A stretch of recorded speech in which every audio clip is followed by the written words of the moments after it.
Hello po! Gusto ko pong mag-thank you sa lahat ng mga subscribers at viewers na patuloy na nanonood at tumatangkilik po sa aking mga videos. Kung mapapansin po ninyo, ang ating pong mga videos ay meron na pong advertisement. So in a span of 1 month, ganun lang po siya kaikli, ay na-monetize na po ang aking YouTube channel. At syempre, hindi po yan magiging posible kung hindi po dahil sa inyo. Maraming salamat po. So anyway, ang pangalan ko po is Evelyn Escobar. Galing po ako sa probinsya ng Occidental Mindoro, dyan po sa Southern Luzon. 32 years old na po ako and the mother of 2. Ang aking pong panganay ay 10 years old at ang bunso ko po ay 3. Dati din po akong call center agent, dyan po sa Aegis People Support. So kung nakarating na po kayo ng Makati, dyan po yan sa harap ng RCBC Plaza. Pero, ang first love ko po talaga is pananahe. Yan po talaga ang hilig ko. So katulad po ninyo, fan din po ako ng mga true crime stories. Katulad no, kahit po nung nasa Pilipinas pa ako, mahilig po talaga akong manood.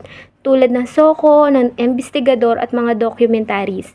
Kaya naisip kong gawin yung aking YouTube channel tungkol sa mga true crime stories. Kasi napansin ko, bihira po yung mga channel na puproduce ng content tungkol po sa ating mga OFWs.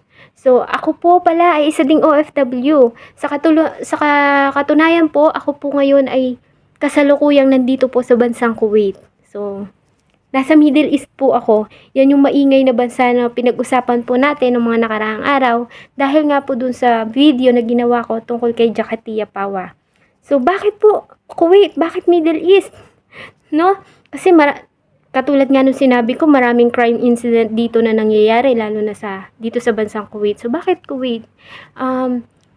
Katulad nga po ng iba, no? Katulad ko po na mahirap lang, no? Napakahirap po talaga mag-apply. No? Aminin natin, no? Napakalaki po ng gastos sa paglalakad ng mga papers. At Kuwait lang po or Middle East countries lang po yung mayroong kafala system or sponsorship system wherein sila po yung gumagastos, no?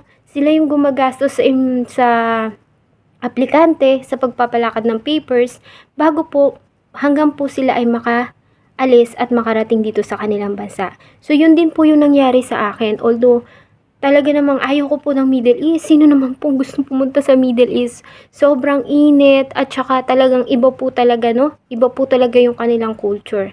Pero anyway, as of now ay okay naman po ako at syempre, nagpapasalamat din ako sa Diyos kasi napunta ako dun sa mga mababait na employer. Tsaka, bear with me guys, bear with me. Sorry po kung medyo hindi po maganda yung audio at saka yung akin pong mga edit ng videos, no? Ang ginagamit ko lang po ay cellphone. Wala po akong ibang gadgets katulad ng iba na mayroong mga microphones or anything. So, wala po. At ginagawa ko lang po ang aking mga videos pag meron po akong mga spare times.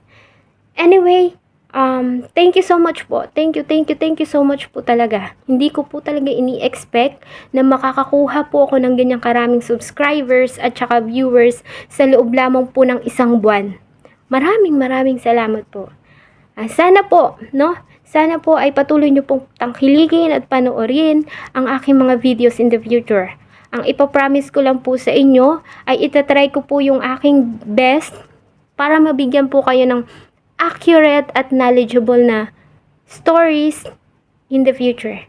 Thank you so much po.